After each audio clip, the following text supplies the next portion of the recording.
Right about now, the Funk Soul Brother. Check it out now, the Funk Soul Brother. Right about now, the Funk Soul. They're gonna run out of cheeseheads soon. The Funk Soul Brother. Right about now, the Funk Soul Brother. Check it out now, the Funk Soul Brother. Right about now, the Funk Soul Brother. Right about now, about now, about now, about now.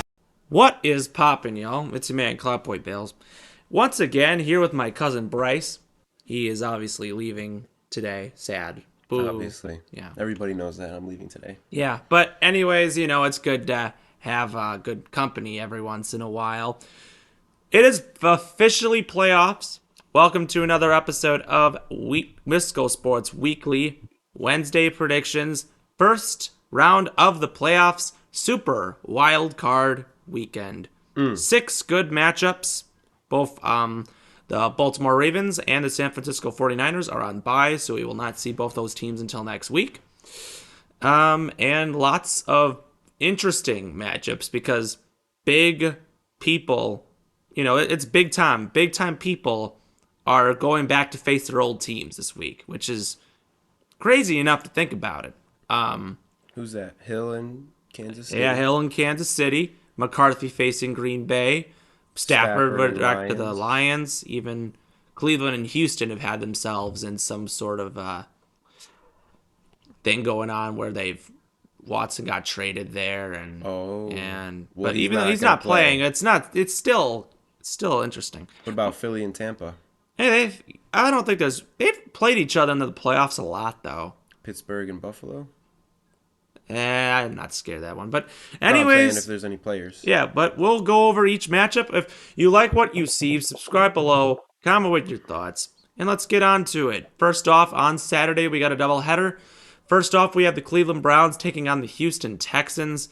That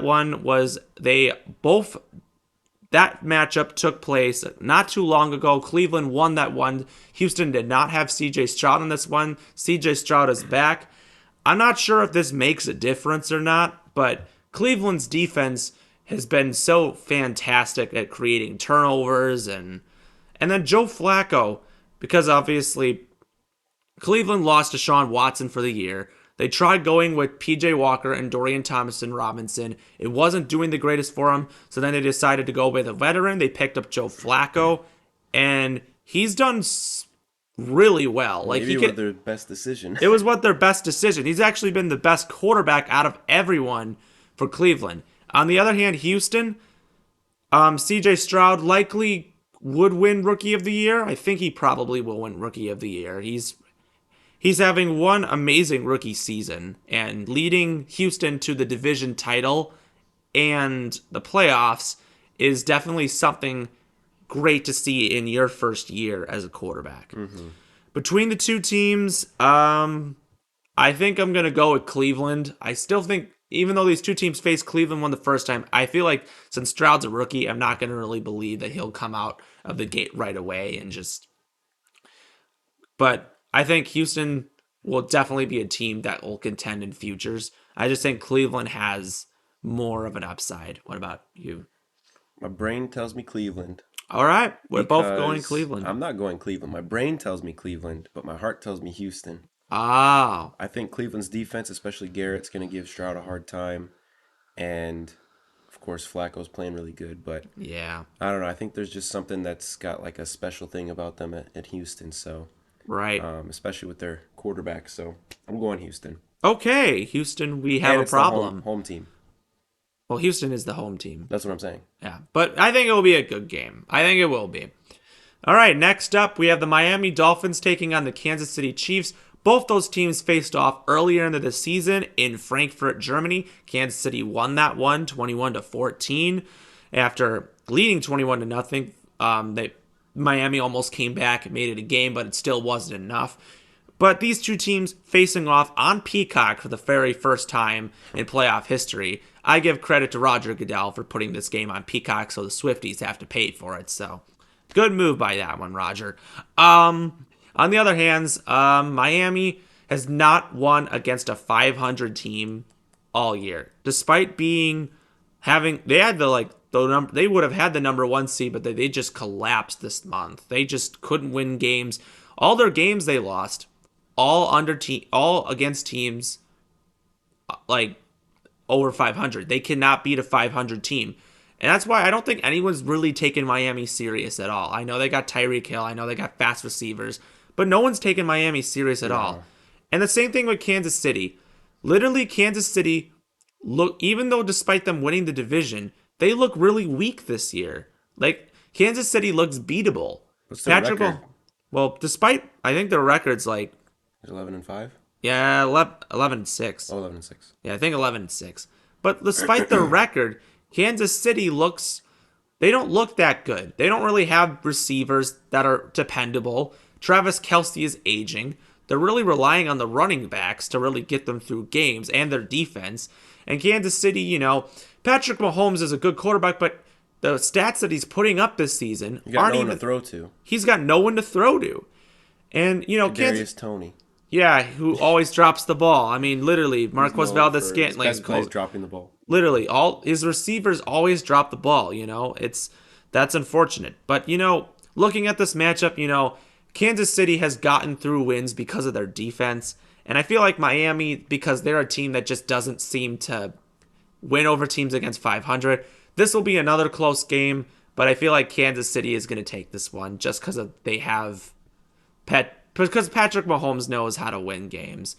But because maybe he could be not really trying that much, and then all of a sudden comes out of nowhere and playoffs and goes off. That could definitely change.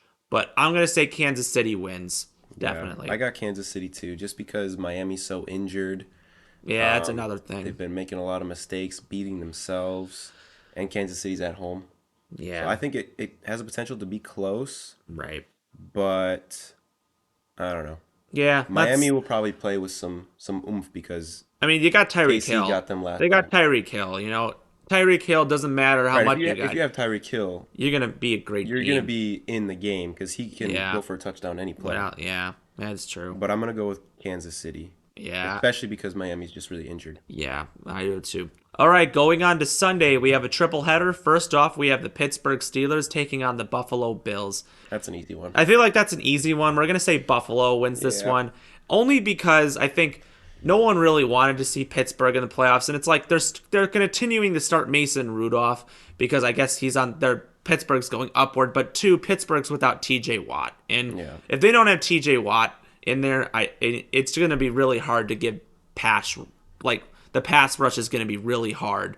Plus, Buffalo's got the top O-line in the league. Yeah, that is true. The offensive line, they allowed the least amount of sacks this season out of any team. Buffalo is they need TJ Watt to really make it a game. And but Buffalo's been playing really good as of lately. Ever since Buffalo played Miami, they should have hung 40 on Miami. Yeah. Because they had 3 red zone trips and 0 points. Yep. Because of turnovers and stuff. That's what I'm saying. That's what it is. I think they could have done more, but the problem is it's just their own mistakes. Their own mistakes. If they play a clean game, which they should against Pittsburgh, Buffalo can do that. And Buffalo on home games definitely seems to do really well. Right. I will take But it's supposed to be apparently some pretty bad weather right here. So maybe that could change things. Yeah. I don't know. I'm going to take, but I don't think it'll matter. I think Buffalo will win. It's their conditions,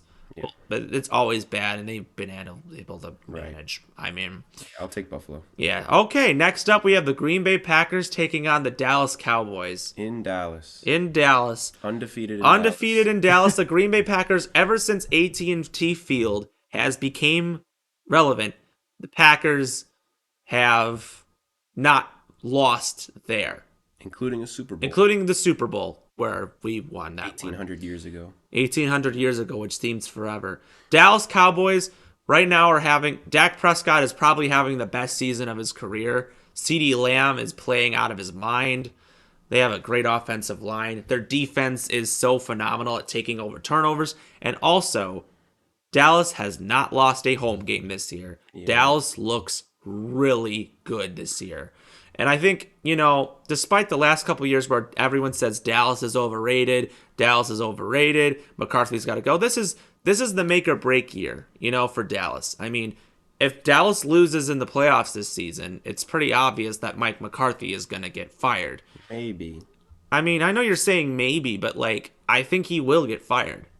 Could happen. He should have got fired last year. He's putting up good seasons. I know Dak Prescott did not go throw over 10 interceptions this season despite throwing a lot of picks last year. This was a definitely better year for Dak Prescott. He had more people to throw to, like Brandon Cooks. Michael Gallup was mainly healthy. Jake Ferguson really came out of nowhere and became a great tight end. And Deron Bland, despite losing Trayvon Diggs for the year, Deron Bland managed to get more pick sixes than any person or even any team. Or even, that guy had a phenomenal season. But Gilmore's playing pretty good. Gilmore's been playing really good. I mean, they got Micah Parsons, who's literally one of the best edge rushers in all of football. Dallas is looking good. And then on the Packers side, it's a good thing Packers have a good O-line. Yeah, Packers have had a great O-line. To throw to. I don't think it doesn't matter. Jordan Love has been so hot as of lately. Jordan Love has been so hot as of lately. I mean, despite where he was back in October, people were just saying the Love experiment's over. Draft a quarterback. That's what everybody was saying. And then all of a sudden, something switched in this team, and Love got so much more better. He got so better. His receivers got better. His offensive line got better.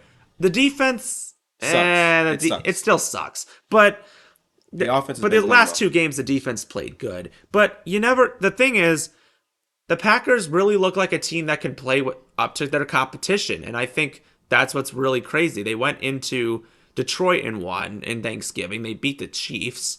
They went into Minnesota, a place they never win in, and won. And even the hot and upcoming Bears that everybody claimed that was going to beat the Packers last week. That was funny. That was funny. Yeah, it was really funny. So to be real, I'm very skeptical about this one, but I feel like I gotta go with the obvious and just say, because they're the youngest team to ever make the playoffs. The Packers, I feel like they didn't belong there. They didn't really belong here. No. And if the Packers do win, I'll be absolutely shocked. But I feel like I'm just going to be obvious and go with Dallas because of the season that they're having. But if the Packers did win, it wouldn't surprise me. Yeah. So I'm going to go with Dallas just because I feel like they have been playing really. They haven't lost at home. I think Green Bay matches up decently. Yeah, I think they do. They've got a good O-line. They've got a lot of different receivers to throw to. So even if, Dallas's cornerbacks lock down a couple receivers, we've got a plethora of options. Jayden Reed's really showing up. To. But Dallas is just, top 10 in both offense and defense, and they're at home. Haven't lost a home game this year. So I want to say a close game because I do think Green Bay can make it a game, and make it interesting and make it fun. They have been able to. I think obviously Dallas has the slight edge.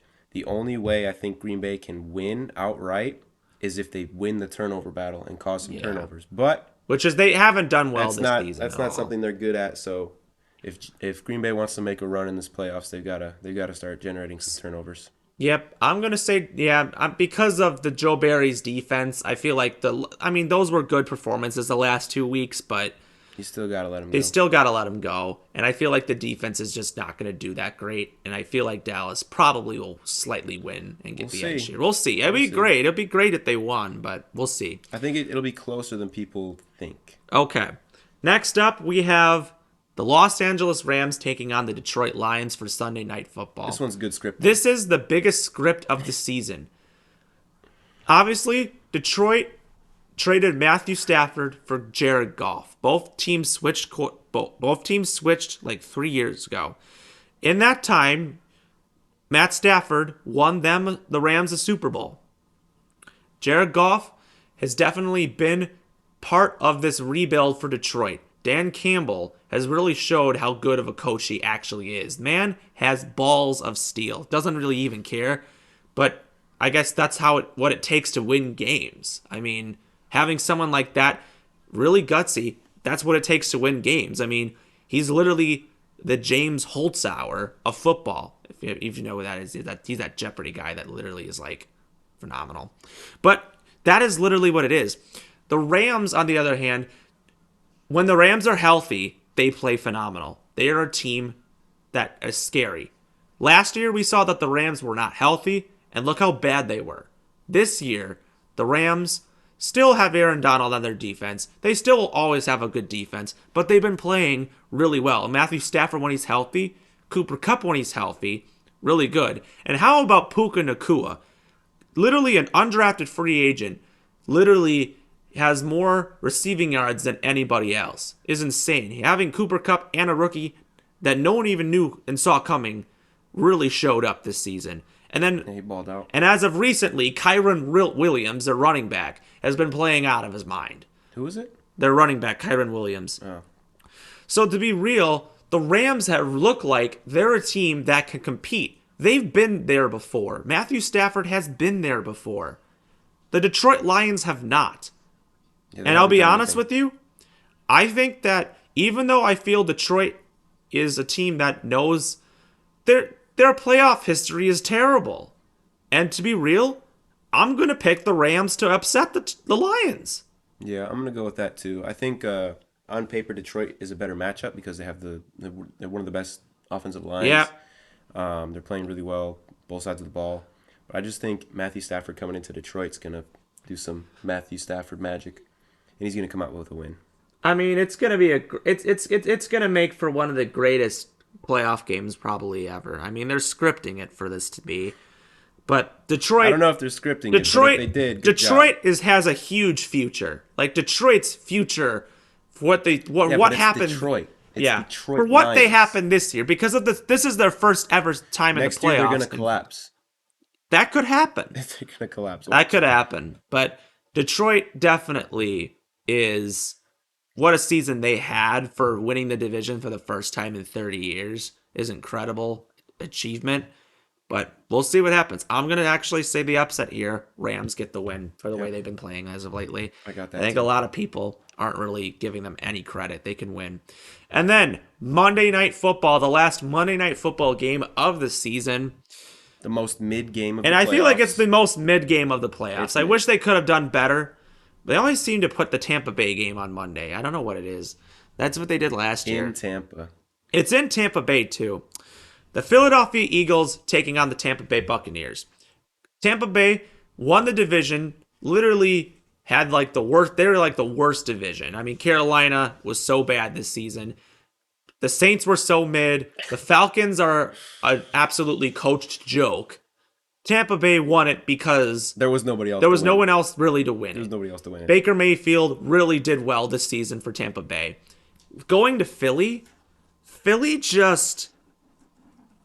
Sucks. They were so good winning games, and then the last month, they just could not win a game. They look so bad that they're so banged up. Devonta Smith and A.J. Brown, both banged up. Jalen Hurts dislocated a finger. The game was pretty much at its end. They were playing the Giants. They were playing the Giants, and they got absolutely In a really demolished. meaningful game. In a meaningful game, they got absolutely destroyed by the Giants. It wouldn't have mattered because Dallas ended up winning, and they would have still been at the same point. So let's be real. I mean, maybe Philly is just saving their energy for the playoffs. I don't know.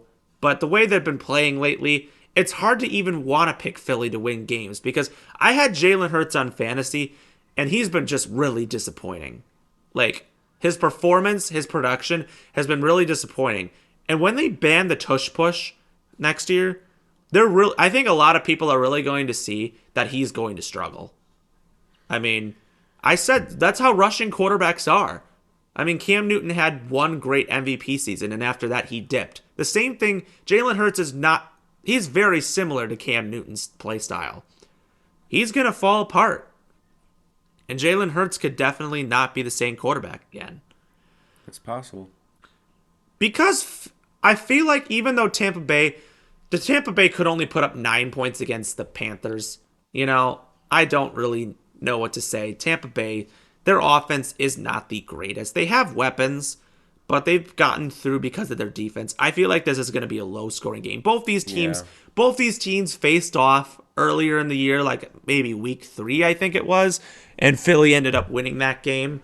But looking at this one, I feel like this is going to be a low-scoring game, but I guess I'm still going to pick Philly to win. Even though they've been playing really bad as of lately, I don't know. I don't really want to say that Tampa's just such a mid team. And I just feel like maybe Philly is going to just bounce back.